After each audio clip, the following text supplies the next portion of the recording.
मथुरा के बांके बिहारी मंदिर प्रांगण की चहल पहल और साज सज्जा हर दिन को बेहद खास बना देती है। सुबह 5 बजे की आरती के बाद भक्तों के राधे राधे के साथ यहाँ दिन की शुरुआत होती है।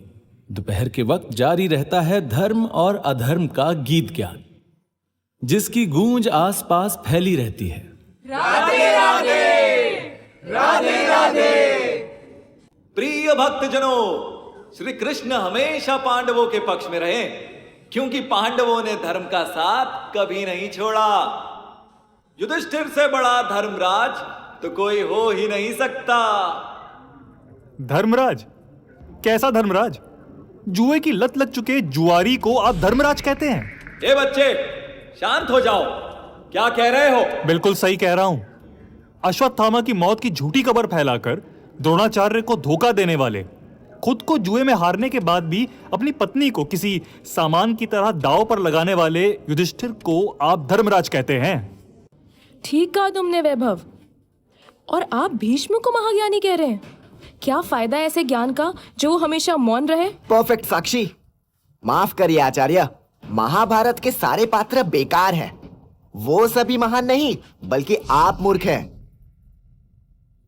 ये थे वैभव, निवान और साक्षी, डिजिटल युग के तीनों पक्के दोस्त, जिन्हें धर्म, रामायण और महाभारत जैसी गाथाओं पर भरोसा नहीं था, बल्कि वो तो ईश्वर की शक्ति को ही सिरे से नकारते थे। इन तीनों की बातें सुनकर कथावाचक नाराज हो गए। उन्होंने चीखते हुए तीनों को पंडाल से बाहर निकल जाने की धमकी दी। नाराज वैभव अपने दोस्तों के साथ बाहर जाने लगा। वाह, महाभारत से सीखो। किससे सीखें? सब कुछ जानते हुए भी आंखों में पट्टी बांध अधर्म का साथ देने वाली गांधारी से सीखें, या द्रौपदी के चीरहरण का प्रस्ताव रखने वाले उस महान कर्ण से कुछ सीखें, या फिर एक वचन के नाम पर तबाही मचाने वाले भीष्म से सीखें। कोई पूछो इन महाशय से कि आखिर महाभारत से हम क्या सीखें। सब झूठ है यार। महाभारत धर्म की गाथा नहीं, सिर्फ एक राइटर की बहुत बड़ी कहानी है। बिल्कुल सही। महाभारत के पात्रों से धर्म नहीं, बल्कि वेद व्यास से स्क्रिप्ट राइटिंग सीखनी चाहिए। उस प्रांगण के ठीक बाहर बैठा एक मस्त मौला सन्यासी तीनों की बातें बड़े गौर से सुन रहा था। उसके चेहरे पर मुस्कुराहट थी।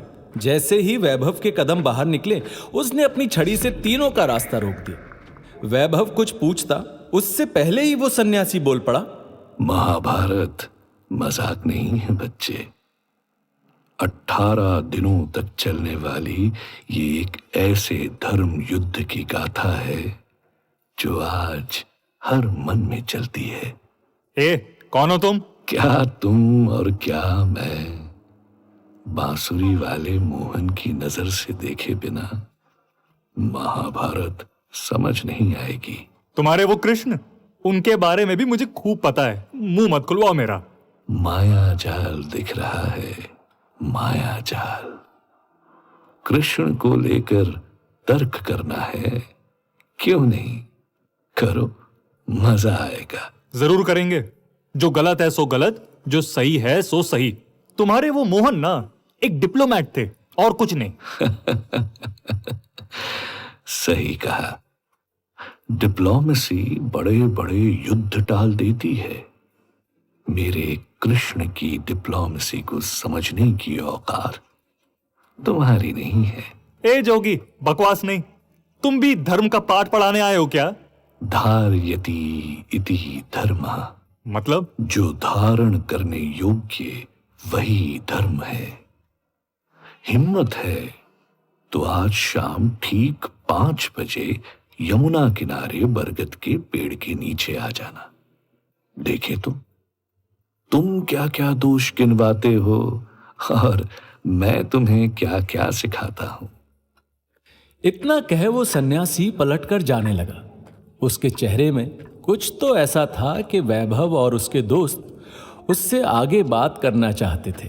सुनो, अपना नाम तो बताते जाओ।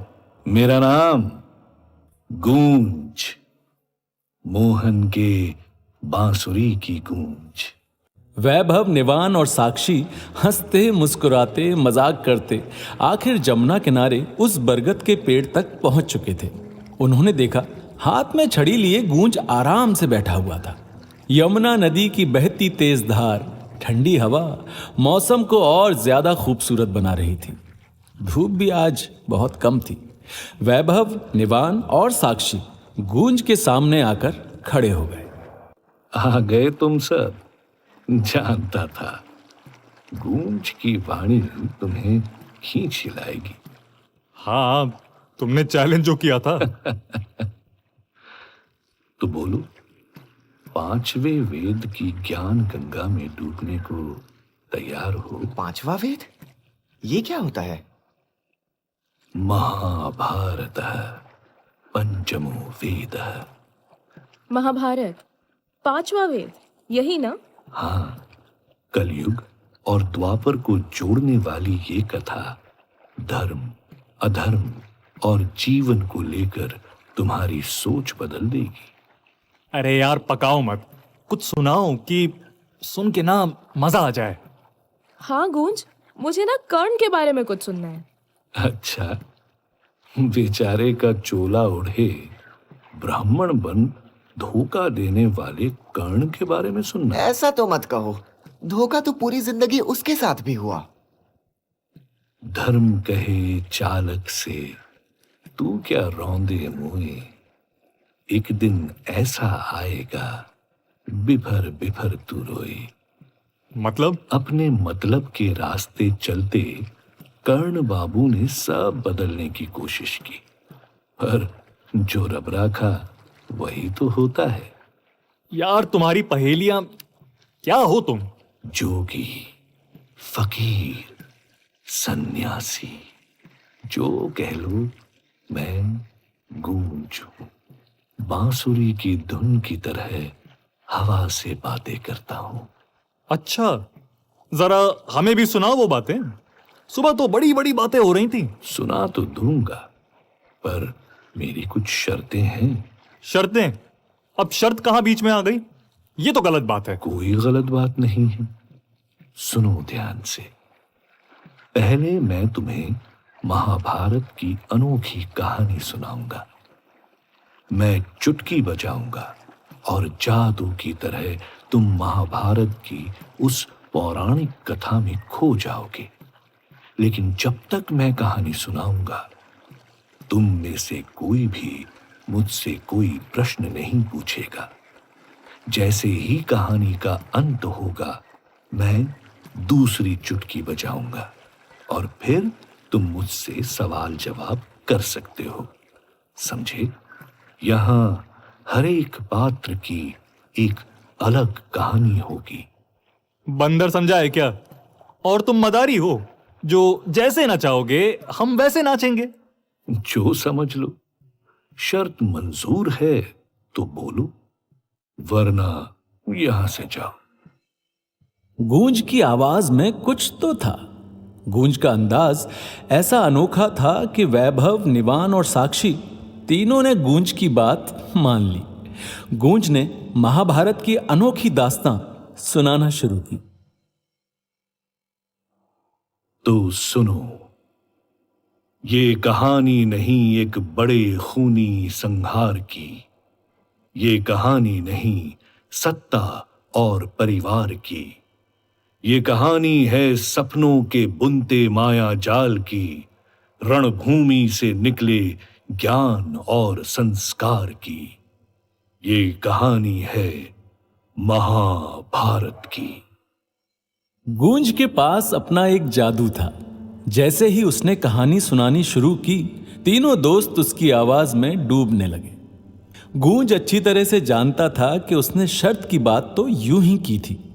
वो जानता था कि वैभव, निवान और साक्षी चाह कर भी उससे सवाल नहीं पूछ पाएंगे, क्योंकि शर्त के मुताबिक वो तीनों गूंज की कहानी में डूबने को तैयार थे। गूंज ने मुस्कुराते हुए तीनों की तरफ देखा और महाभारत की इस कहानी को कर्ण की अनोखी दास्तां से शुरू करते हुए कहा। रक्त की धार लिए दानवीर प्राण लिए, हो रही है हार है, बाणों का प्रहार है, जा रहा छोड़कर राधे फिर आधार है। हस्तिनापुर की सभा में धृतराष्ट्र द्रोणाचार्य, भीष्म पितामह, कर्ण, दुर्योधन के साथ सभी दूसरे राजा महाराजा बैठे हुए थे। पांचों पांडव जमीन में घुटने के बल दास की तरह झुके हुए थे। दुशासन बाल पकड़कर घसीटता हुआ द्रौपदी को सभा के बीच ला रहा था। दुशासन ने द्रौपदी को घसीटते हुए लाकर सभा के बीचों बीच छोड़ मुझे, जमीन पर दुशासन। पटक दिया। छोड़, पांडवों का दुष्ट। खून खौल छोड़ उठा, मुझे। लेकिन वो कुछ नहीं कर पाए। दुशासन, याद रख, अगर तुमने दोबारा पांचाली को हाथ भी लगाया तो मैं यही तुम्हारा अंत कर दूंगा। चुप दास भीम, चुप, मौन रहो, व्यर्थ विलाप ना करो। देखिए भ्राता दुर्योधन, मैं आपकी दासी द्रौपदी को आपके समक्ष ले आया हूं। सिर्फ एक वस्त्र में लिपटी रजस्वला द्रौपदी बिखरे हुए बालों के साथ रोती हुई उठकर खड़ी हुई। उसने एक नजर अपने पांचों पतियों की ओर देखा। धर्मराज, क्या आपका धर्म यही कहता है कि आप अपनी धर्म पत्नी को भेड़ बकरी की तरह दांव पर लगा दें? असहाय द्रौपदी को विलाप करता देख कर्ण मुस्कुराने लगा। कर्ण ने हंसते हुए कहा, जुए में हारी स्त्री को दासी ही कहते हैं द्रौपदी, पत्नी नहीं। अब विलाप बंद करो पांचाल कुमारी। एक दासी को आज्ञा मानने का अधिकार है, आंसू बहाने का नहीं। कर्ण की आवाज द्रौपदी के कानों पर पड़ी, पर उसने कर्ण की ओर देखा भी नहीं। वो तेजी से जाकर भीष्म पितामह और धृतराष्ट्र के सामने खड़ी हो गई। उसने रोती हुई याचना की, पितामह भीष्म, आप अपनी कुलवधू का अपमान होते देख चुप क्यों हैं? क्या हो गया है आपको? लज्जा नहीं आ रही? भीष्म की हिम्मत ही नहीं थी कि वो द्रौपदी से आंखें मिला सके। उन्होंने अपनी नजरें झुका ली। महाराज धृतराष्ट्र, गुरु द्रोण, कोई तो कुछ कहिए। मैं आप सबसे पूछना चाहती हूँ, जब धर्मराज युधिष्ठिर खुद को जुए में हार चुके थे तो मुझे किस हक से उन्होंने दांव पर लगा दिया? और इतना कुछ होने के बाद भी आप सब शांत और मौन क्यों हैं? मुझे जवाब दीजिए, क्या मैं जुए में हारी गई हूँ? सवाल पितामह भीष्म के लिए था, लेकिन जवाब वापस कर्ण ने दिया। पत्नी पति के अधीन ही होती है पांचाली। जब तुम्हारे पति ही हार गए तो तुम महारानी कैसे रह सकती हो? और जब तुम्हारे पांचों पति दास हैं तो तुम भी दुर्योधन की दासी ही हुई ना। और एक दासी का क्या अपमान और क्या सम्मान। ये सुनकर भीम गुस्से से कांप उठा। उसने क्रोध में भरकर युधिष्ठिर से कहा, भ्राता युधिष्ठिर, आपको शर्म नहीं आ रही? जुआ खेलने के आदि जुआरियों के घर में भी कुलटा स्त्री होती है, पर वो उस पर भी दया दिखाते हैं। वो भी उसके सम्मान का ध्यान रखते हैं, पर आपने तो अपनी महारानी के सम्मान का ध्यान भी नहीं रखा और हमें जुए में हारकर कायरों की भांति कौरवों का दास बना दिया। बहुत हुआ ये विलाप। दास और दासियों को इस तरह बहस करना शोभा नहीं देता। द्रौपदी अब दासी है और हम उसके साथ कैसा भी सलूक कर सकते हैं। दुशासन ने भी दुर्योधन की बात पर हामी भरी, लेकिन दुर्योधन और दुशासन के छोटे भाई विकर्ण को ये बात बिल्कुल नहीं जची। इधर रोती बिलखती द्रौपदी घूम घूम कर सबसे मदद की याचिका लगा रही थी, पर किसी ने ना ही उसके प्रश्नों का जवाब दिया और ना ही उसकी मदद की। द्रौपदी बार बार अपने अस्तित्व को लेकर सवाल उठा रही है। उन्हें द्रौपदी एक दासी कैसे हो सकती है? विकर्ण के बार बार पूछने और भीम के नाराज होने पर कर्ण ने एक बार फिर अपनी ओर से पूरी सभा को संबोधित करते हुए तेज आवाज में कहा, युधिष्ठिर ने जुए में पहले द्रौपदी को हारा या खुद को हारने के बाद द्रौपदी को दांव पर लगाया? ये सब तो बेकार की बातें हैं। सोच कर देखिए, युधिष्ठिर जिसने अपना सर्वस्व दांव पर लगा दिया, क्या द्रौपदी उसके सर्वस्व का हिस्सा नहीं है? एक पत्नी पति के अधीन होती है। पति हार गया तो पत्नी स्वतंत्र कैसे हो सकती है? और आप सब जो बार बार पूछ रहे हैं कि एक रजस्वला और एक वस्त्र द्रौपदी जो इस राजकुल की राजवधु है, उसे अधर्म पूर्वक सभा में क्यों लाया गया, तो इसका जवाब भी मेरे पास है। मेरी बात ध्यान से सुन लो। इतना कहते ही कर्ण ने एक बार दुर्योधन की तरफ देखा। दुर्योधन ने इशारे से कर्ण को अनुमति दे दी और कर्ण ने अपना मत सबके सामने रखा। द्रौपदी की रोती हुई आंखें भी कर्ण की ओर ही थी। कौरव नंदन और सभी पांडव जो अब दास बन चुके हैं, साथ ही सभा में बैठे महान आदरणीय सदस्य सुन ले। देवताओं ने स्त्री के लिए एक पति का विधान तय किया है, परंतु ये द्रौपदी 5 पतियों के अधीन है और इस अनुसार द्रौपदी वैसे ही एक वैश्य से कम नहीं है। और इस सभा में इसे लाया जाना कोई अनोखी बात नहीं है। जो 5 पतियों के बीच बटी हुई है, वो अब एक वस्त्र हो या फिर निर्वस्त्र हो, एक के सामने हो या पूरी सभा के सामने हो, इससे कोई फर्क नहीं पड़ता। मेरा मत है कि द्रौपदी अब मेरे मित्र दुर्योधन के अधीन है और दुर्योधन जो चाहे वैसा सलूक द्रौपदी के साथ कर सकते हैं। दुशासन, तुम मेरी बात सुनो। द्रौपदी का ये एक वस्त्र भी उतार लो। पांचाल कुमारी इसके भी योग्य नहीं। दुर्योधन, अपने पाखंडी मित्र को कहो अपनी जीवा पर लगाम रखे। अगर पांचाली के सम्मान में जरा भी आंच आई तो मैं किसी को जीवित नहीं छोड़ूंगा। शांत हो जाओ भीम, शांत। एक दास को आवाज उठाने का हक नहीं है। देख क्या रहे हो दुशासन? मेरे मित्र कर्ण ने कहा है कि इस दासी का एक वस्त्र भी निकाल दो तो निकाल दो। किस बात की प्रतीक्षा कर रहे हो? दुशासन ने उस भरी सभा में द्रौपदी का वस्त्र बलपूर्वक खींचना शुरू कर दिया। भीम रोकने को आतुर हुआ, पर उसे धर्मराज युधिष्ठिर ने रोक दिया। द्रौपदी जल्द समझ गई कि इस सभा में उसकी मदद करने वाला कोई नहीं था, भले ही वहां भारतवर्ष के महान और सबसे समृद्ध ताकतवर व्यक्ति बैठे हुए थे।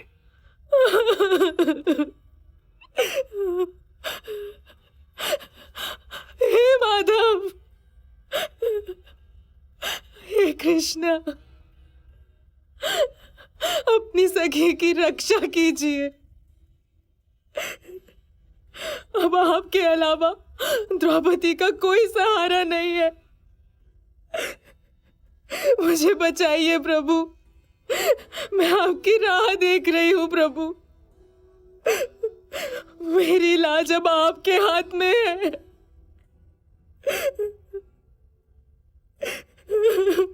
दुर्योधन, दुशासन, शकुनी सब द्रौपदी की दशा पर मुस्कुरा रहे थे और ऐसी ही मुस्कुराहट के साथ कर्ण भी द्रौपदी की ओर देख रहा था।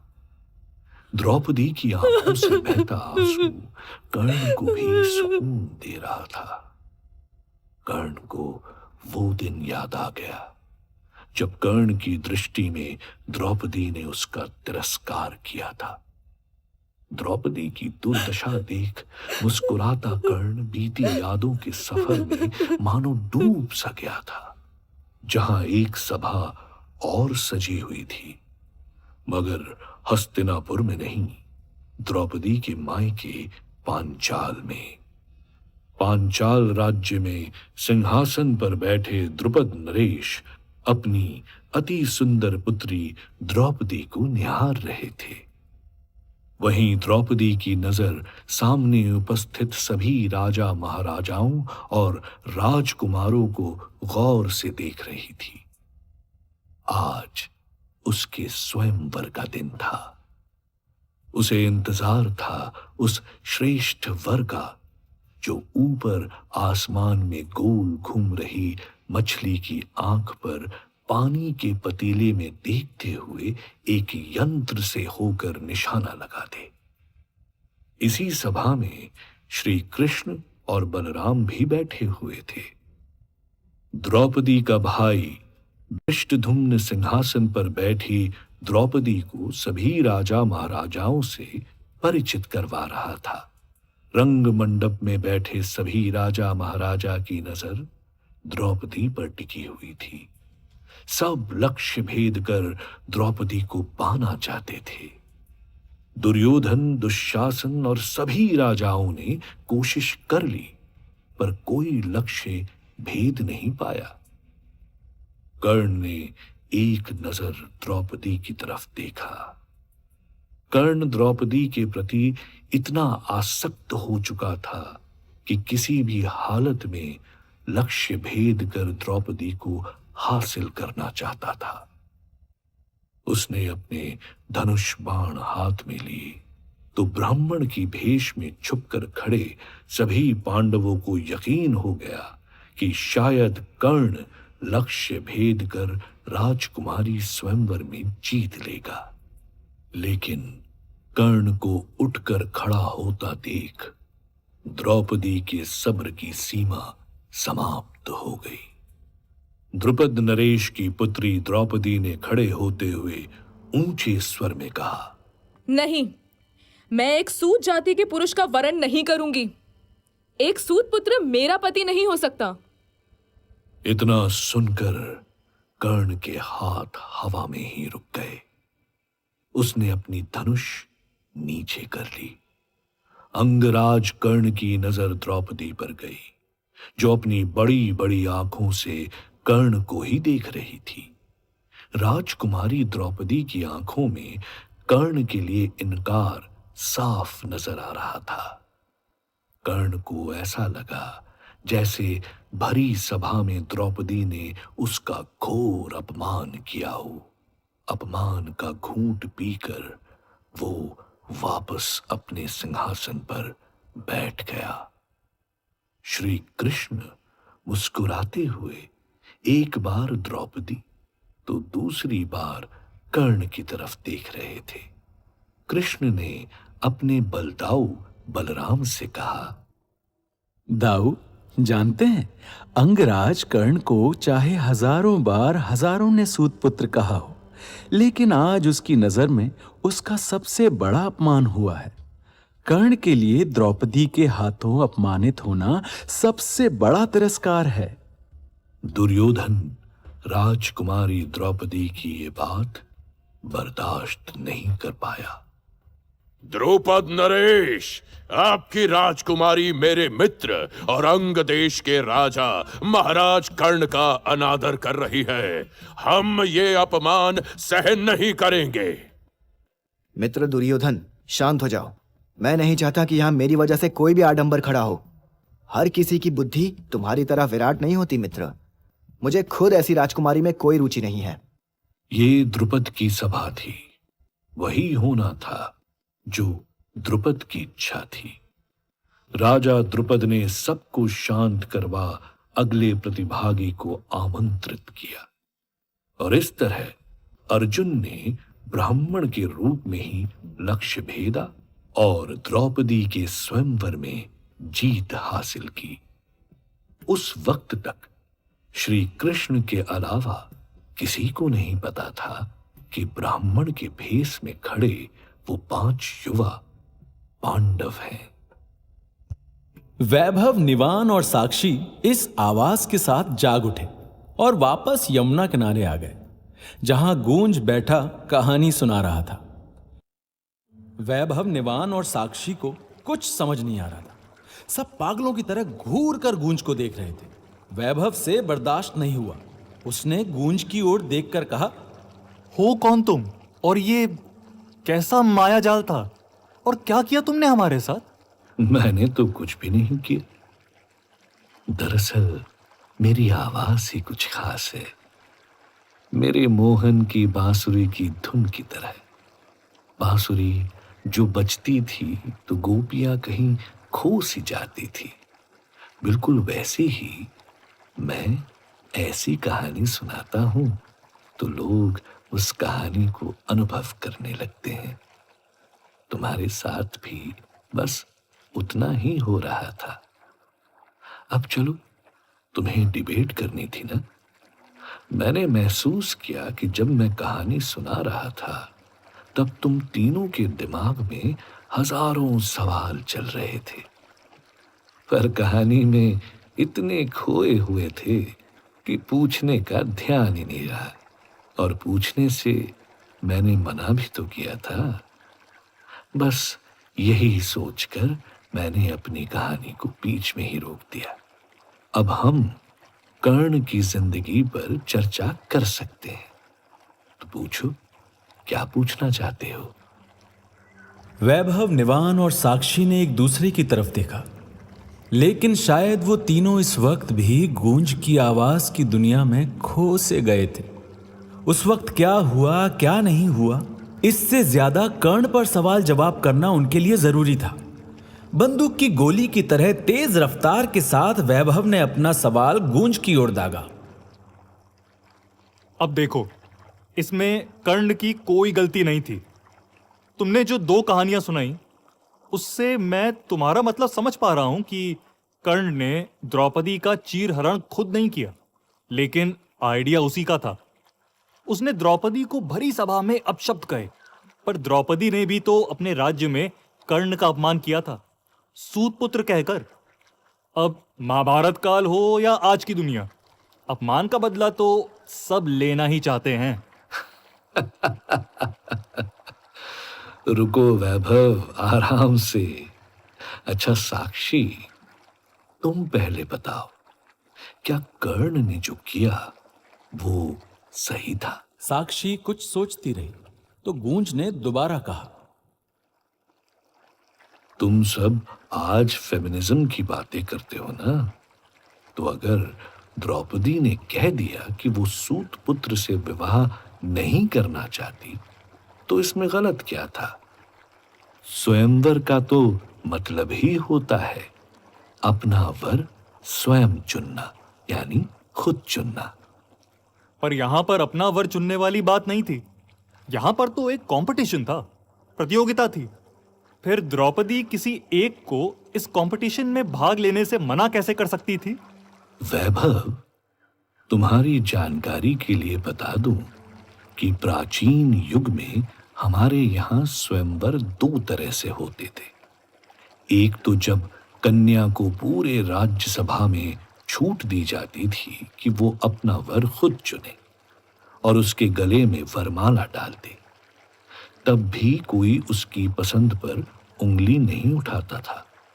और दूसरा, जब कोई प्रतियोगिता रखी जाती थी, जैसे सीता के स्वयंवर में धनुष में प्रत्यंचा चढ़ाने, द्रौपदी के स्वयंवर में लक्ष्य भेदना, और कन्या को वो प्रतियोगिता भी पूरे मन से स्वीकार होती थी। लेकिन उसी प्रतियोगिता में कौन हिस्सा लेगा और कौन नहीं लेगा, इसे तय करने का हक कन्या और उसके माता पिता को ही होता था। इसलिए द्रौपदी का ये कहना कि वो एक सूत पुत्र से विवाह नहीं करना चाहती, वो कर्ण को प्रतियोगिता में हिस्सा लेते नहीं देख सकती, ये उसका हक था। पर गूंज, माना द्रौपदी की मर्जी जरूर थी, लेकिन पूरी सभा में सूत पुत्र कहकर उसका अपमान करना भी तो गलत था ना। कर्ण की भावना को ठेस पहुंची। बचपन से लोग उसे सूत पुत्र कहकर उसकी हर काबिलियत को दबाते आ रहे थे, और यही द्रौपदी ने भी किया। बस यही तकलीफ उसके मन में रह गई होगी और उसने द्रौपदी से इसी का बदला ले लिया।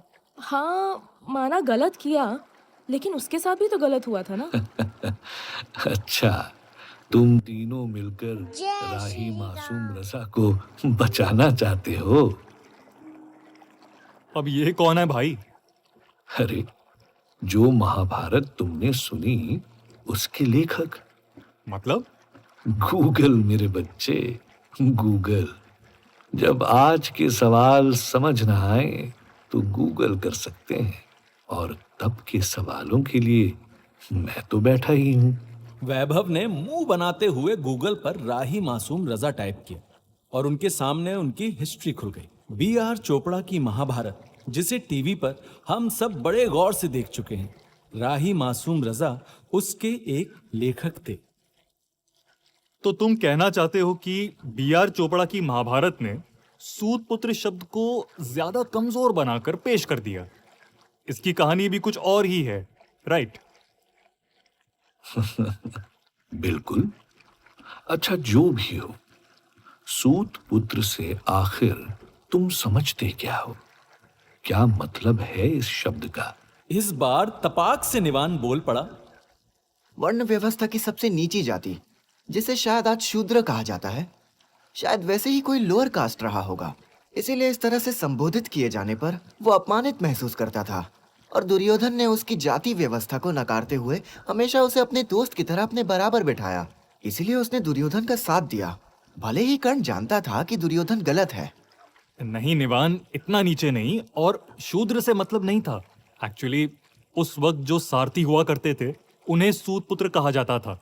रथ हाँकने वाले तो एक तरीके से राजा के सेवक ही थे, बस इसलिए वो अपमानित महसूस करता था, जबकि जन्म से तो वो क्षत्रिय था। अच्छा, सोच कर देखो कि अगर सारथी का पद इतना कमजोर होता तो क्या युग पुरुष श्री कृष्ण को अर्जुन अपना सारथी बनाते? और क्या धर्मराज युधिष्ठिर जैसे महाज्ञानी अर्जुन और श्री कृष्ण का विरोध नहीं करते? विदुर कुछ ना कहते? हाँ, बोलो। हम हार गए। अच्छा, अब तुम ही बोलो। क्यों साक्षी, क्या निवान और वैभव जो कह रहे हैं उससे तुम भी सहमत हो? साक्षी ने हाँ में सर हिला दिया। गूंज के चेहरे पर एक मुस्कुराहट खिल गई, ऐसी मुस्कुराहट जो साफ साफ लफ्जों में कह रही थी कि तुम तीनों गलत हो। तीनों भौचक के उसे देख रहे थे। तीनों को इंतजार था कि अब गूंज ऐसा क्या कहेगा कि वो तीनों चौंक जाएंगे। तो डिजिटल युग के मेरे महारथियों, B.R. चोपड़ा का महाभारत दिनकर जी की रश्मि रथी और एक बेहद खूबसूरत मराठी रचना राधे और मृत्युंजय को पढ़कर तुमने कर्ण का जिस तरह से कैरेक्टराइजेशन किया है ना, वही गलत है। और एहसान मेरा कि अब मैं तुम्हारी लैंग्वेज में बात कर रहा हूं, तो तुम्हें समझने में दिक्कत भी नहीं होगी, ठीक है ना? फिर कर्ण की असली कहानी क्या है, तुम ही बता दो। समझाता हूं।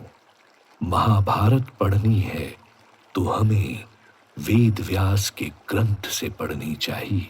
शिक्षा लेनी है तो हमें टेलीविजन, यूट्यूब या किसी फिक्शन स्टोरी से नहीं, बल्कि इतिहास से शिक्षा लेनी चाहिए। और महाभारत हर एक सनातनी के लिए इतिहास है। तुम्हारी जानकारी के लिए बता दूं, महाभारत की कहानी आज के कर्ण की कहानी से काफी अलग है। कैसे? तो क्या कर्ण के साथ ज्यादती नहीं हुई? तुम कहना क्या चाहते हो? अब हमें कर्ण की पूरी कहानी साफ साफ लफ्जों में सुनाओ। व्यास जी ने लिखा है कि जब कुंती ने कन्या होने के डर से नन्हे से कर्ण को नदी में बहा दिया, उस बालक कर्ण को महान यशस्वी सूत पुत्र अधिरथ ने गोद लिया और अपनी पत्नी राधा को सौंप दिया। राधा ने भी उस बच्चे को अपना नाम दिया राधेय और उसका लालन पालन किया। वो गरीबी में पला बढ़ा नहीं था। अधिरथ, जिसने पिता बनकर कर्ण को पाला था, वो धृतराष्ट्र के बहुत अच्छे मित्र थे और धृतराष्ट्र के खास सारथी भी। ऐसे सारथी जिन्हें युद्ध कला का ज्ञान था। धृतराष्ट्र के कहने पर ही पांचों पांडवों और कौरवों के साथ भी कर्ण की शिक्षा दीक्षा सबसे पहले द्रोणाचार्य के आश्रम में हुई थी। ये जो अफवाह आज हमारे बीच फैली हुई है कि द्रोणाचार्य ने कर्ण को सूत पुत्र होने के नाते शिक्षा देने से मना कर दिया था, ये बहुत गलत बात है। द्रोणाचार्य कर्ण को भी अपना शिष्य बना चुके थे, पर कर्ण को खास तौर पर अर्जुन से ईर्ष्या थी। वो देख रहा था कि अर्जुन उससे ज्यादा तेज धनुर्धर बनता जा रहा है। इसीलिए कर्ण ने द्रोणाचार्य से कहा कि द्रोणाचार्य कर्ण को ब्रह्मास्त्र का ज्ञान दे। पर एक बालक को, वो भी ऐसे बालक को जिसके अंदर ईर्ष्या का भाव हो, ब्रह्मास्त्र का ज्ञान नहीं दिया जा सकता था। द्रोणाचार्य ने मना किया और इसीलिए कर्ण ने खुद द्रोणाचार्य का आश्रम छोड़ दिया और अपनी इच्छा से वो परशुराम को गुरु बनाने गए। परशुराम को उन्होंने धोखा दिया। कर्ण ने परशुराम को कहा कि वो एक ब्राह्मण है और परशुराम ने उन्हें ब्रह्मास्त्र का ज्ञान तो दिया, लेकिन जिस दिन परशुराम को ज्ञात हुआ कि कर्ण एक क्षत्रिय है, उस दिन उन्होंने कर्ण को श्राप भी दे दिया। इसीलिए कर्ण आखिरी युद्ध के समय अपने सारे मंत्र भूल गया और वो युद्ध में हार गया, बल्कि अर्जुन के हाथों मारा भी गया। इस बार वैभव के बजाय निवान और साक्षी ने सवालों की झड़ी लगा दी। ठीक है, तुम कह रहे हो तो द्रोणाचार्य ने कर्ण को शिक्षा देने से मना नहीं किया। वो गरीब भी नहीं था, उसे पढ़ने लिखने, युद्ध कला सीखने की पूरी छूट दी गई थी, लेकिन फिर भी सूत पुत्र कहकर अपमानित तो वो बार बार हो रहा था। और बस उसे यही बात चुभती होगी। वो अपनी किस्मत को कोसता रहा होगा। उसने अधर्म का साथ दिया। इस बारे में तुम क्या कहोगे? मैं तुम्हें सबसे पहले सूत पुत्र का मतलब बताता हूं। क्या तुम सब जानते हो कि महाभारत काल में जब पांडव अज्ञातवास में अपनी जिंदगी बिता रहे थे, उस वक्त राजा विराट, जिनके यहाँ द्रौपदी, पांडव सभी छिपकर काम कर रहे थे, राजा विराट का सेनापति कीचक भी एक सूत पुत्र ही था।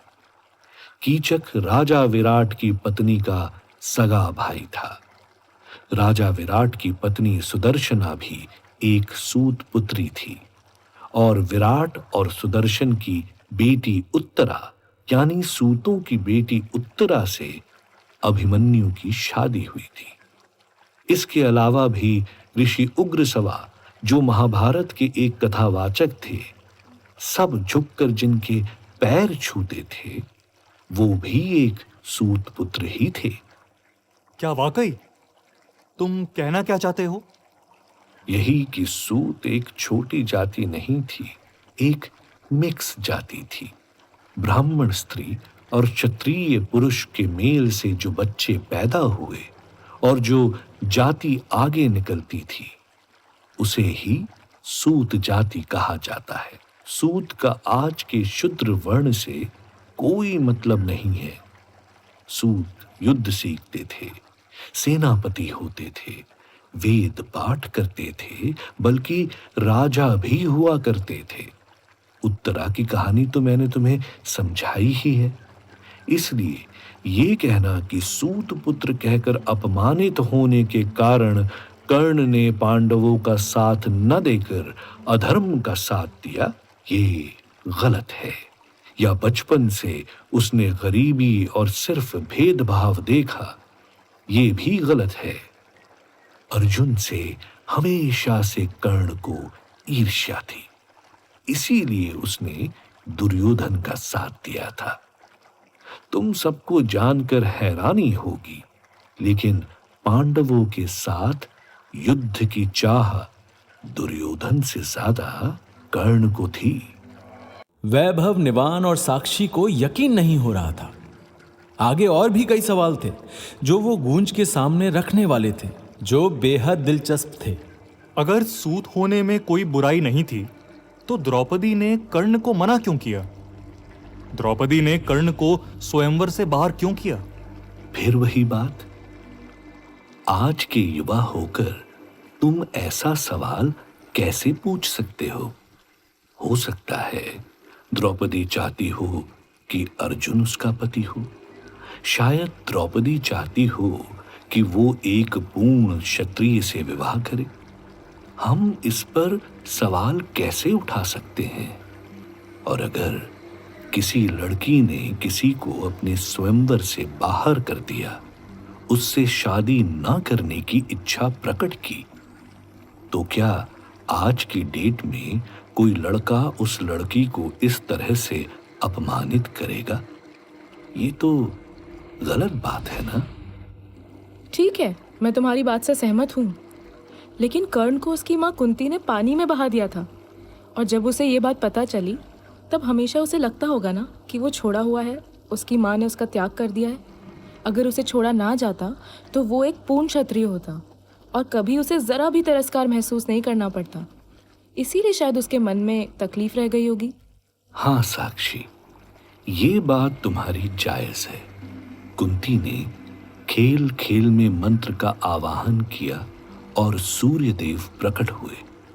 सूर्यदेव और कुंती का समागम हुआ, जिससे कर्ण का जन्म हुआ। कुंती को लगा कि वो एक कन्या है और समाज उसे एक्सेप्ट नहीं करेगा, इसीलिए उन्होंने ना चाहते हुए भी अपने बच्चे को पानी में बहा दिया। और देखा जाए तो तुम सबकी बात बिल्कुल सही है।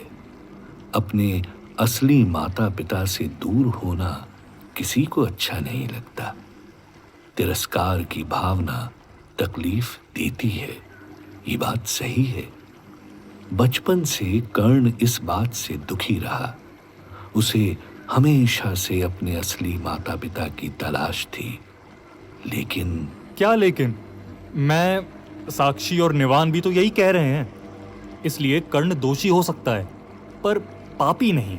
अच्छा ठीक है, पर पहले कहानी का एक दूसरा पहलू भी तो समझो, फिर निर्णय लेना।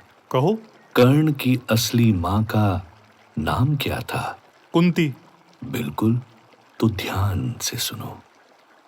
जिस कुंती की बात हम कर रहे हैं, उस कुंती के पिता का नाम राजा शूरसेन था, जो यादव वंश के बहुत प्रतापी राजा थे। कुंती श्री कृष्ण के पिता वासुदेव जी की सगी बहन थी, लेकिन जब कुंती का जन्म हुआ तब कुंती का नाम कुंती नहीं, पृथा था, और इसीलिए कुंती के बेटे अर्जुन को पार्थ भी कहा जाता है।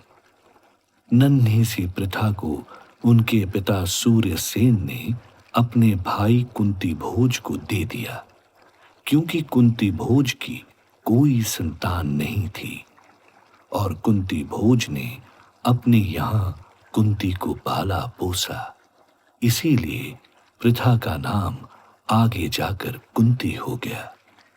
सोच कर देखो, कर्ण की जिस मां ने उसे बचपन में नदी में बहा दिया, उसी माता यानी कुंती को भी तो अपने माता पिता से दूर किसी और के यहाँ रहना ही पड़ा था।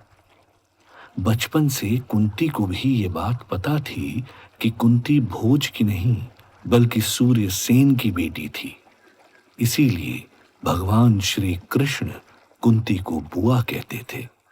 पर कुंती ने कभी धर्म का मार्ग नहीं त्यागा। कुंती ने हमेशा सिर्फ धर्म के रास्ते पर आगे बढ़ने की कोशिश की। उन्हें राजपाट की भी लालसा नहीं थी। वो हमेशा अपने पुत्रों को युद्ध टालने को सिखाती थी। भीम के हर बार भड़कने पर वो भीम को शांत करवाने की कोशिश करती थी। अगर आपके साथ समाज में कुछ गलत हो रहा है तो इसका मतलब ये नहीं कि आप राक्षस बन जाएं। इसका मतलब ये नहीं कि आप समाज के हर पक्ष से बदला लें। ईर्ष्या, गुस्सा और जलन की भावना को अपने अंदर पनपने दें। तो भी आखिर कुंती एक राजा के घर में ही पली बड़ी, लेकिन कर्ण को तो अच्छा माना, ठीक है, कि शूद्र जाति में नहीं पर एक सारथी के घर में उन्हें रहना पड़ा, जबकि वो भी राजकुमारों की तरह जिंदगी जी सकते थे। बिल्कुल साक्षी। और गूंज, मुझे लगता है ना, इसलिए कर्ण नाराज रहता था। माना उसने गलत किया, पर उसका एक कारण था। जरा मेरी बात को गौर से सुनना। तुम्हें महाभारत में ही इसका जवाब मिल जाएगा। तुम तीनों सोच कर देखो, पांडवों का जन्म भी तो जंगल में हुआ, तो क्या पांडव वापस आते ही कौरवों के खिलाफ तलवार उठा लेते? याद रखना मेरे डिजिटल युग के महारथियों, धरती समस्याओं का घर है। जहां पैदा हुआ इंसान अगर बहुत सुखी हुआ तो फिर एडवेंचर की बात हम कैसे करेंगे? जिंदगी में ऊंच नीच, सुख दुख, धूप छांव, ये सब तो चलता रहता है। हमें अपने पराक्रम से अपनी जिंदगी को अपने अनुकूल बनाना चाहिए, न कि दूसरों की जिंदगी को नर्क बनाना चाहिए। हम अपने लिए मेहनत करके अपनी जिंदगी बदलने की कोशिश कर सकते हैं, लेकिन दूसरों की जिंदगी को तबाह करने की कोशिश कभी नहीं कर सकते। ये अधर्म है, और अधर्म का साथ धर्म कभी नहीं देता। यही महाभारत की सीख है। निवान काफी देर से कुछ सोच रहा था। गूंज ने उसकी तरफ देखा तो उसने धीरे से पूछा, गूंज, काफी हद तक तुम सही कह रहे हो। सूतपुत्र होना कोई गाली नहीं थी। शायद इसीलिए जब दुर्योधन ने कर्ण को अंग देश का राजा बनाया, तब भीष्म पितामह ने विरोध नहीं किया, धृतराष्ट्र ने विरोध नहीं किया। अगर वो शूद्र होता या बहुत नीची जाति का होता, फिर उसे राजा नहीं बनाया जा सकता था। उस वक्त तो नहीं बनाया जाता, क्योंकि उस समय भारत में वर्ण व्यवस्था, जाति व्यवस्था का बहुत ज्यादा महत्व था। लेकिन मैंने महाभारत की एक और कहानी सुनी है, जिसमें जब युद्ध के समय दुर्योधन डिसाइड करता है कि उसकी ओर से कौन कौन लड़ेंगे, तब भीष्म पितामह ने मना कर दिया था कि वो कर्ण को अपनी सेना में शामिल नहीं करेंगे। इसीलिए कर्ण भीष्म पितामह के मरने तक युद्ध भूमि से बाहर रहा, और जब वो चले गए तब उसने युद्ध भूमि में कदम रखा। इस बारे में तुम क्या कहोगे? यही कि महाभारत की कहानी धीरे धीरे एक मुंह से दूसरे मुंह आगे बढ़ते हुए काफी बदल सी गई है। और मैं जो तुम्हें बता रहा हूं वो व्यास रचित महाभारत में लिखा हुआ है। मैं व्यास जी के शब्दों को ही अपने शब्दों में कह रहा हूं। मैंने उसमें कोई बदलाव नहीं किया है। क्या सच में? खैर, हमने तो महाभारत ओरिजिनल पढ़ी नहीं है। अब तुम ही बता दो, व्यास जी इस संदर्भ में क्या लिखते हैं? तो बात कुछ ऐसी है, ध्यान से सुनना। भीष्म पितामह ने ये जरूर कहा था कि वो कर्ण को ना तो रथी ना ही महारथी मानते हैं, यानी वो उसे एक पूर्ण योद्धा मानते ही नहीं। लेकिन उन्होंने इसके पीछे तर्क दिया था कि कर्ण के अंदर जलन की भावना बहुत तीव्र है, उसकी अपनी इच्छा पर लगाम नहीं है, उसकी जबान पर अपना कोई बस नहीं है। इसलिए वो युद्ध भूमि में भी गलती जरूर करेगा। और यही सोचकर भीष्म पितामह ने कर्ण को युद्ध क्षेत्र से बाहर रखने की बात कही थी। पर यह उनका अंतिम निर्णय नहीं था। दुर्योधन चाहता, धृतराष्ट्र चाहते तो कर्ण युद्ध में शामिल हो सकता था, लेकिन कर्ण ने जवाब में खुद कहा कि मैं वीरता का परिचय दूंगा और मेरा सारा श्रेय भीष्म पितामह ले जाएंगे। इसलिए भीष्म पितामह के जीते तक मैं युद्ध भूमि में कदम नहीं रखूंगा। ये कर्ण की अपनी प्रतिज्ञा थी।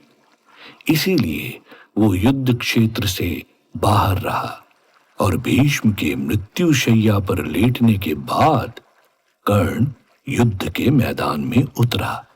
तो कुल मिलाकर इतनी सारी कहानियों में तुम यही कहना चाहते हो कि कर्ण के साथ कभी कोई भेदभाव नहीं हुआ। कर्ण की जलन की भावना ने उसे गलत बनने पर मजबूर किया। पर तुम तो ऐसे बात कर रहे हो जैसे सिर्फ कर्ण ही दोषी हो और इसमें परिस्थिति की कोई गलती ही ना हो। परिस्थितियों की गलती तो हमेशा होती है। परिस्थितियां कभी आपके अनुरूप नहीं होती।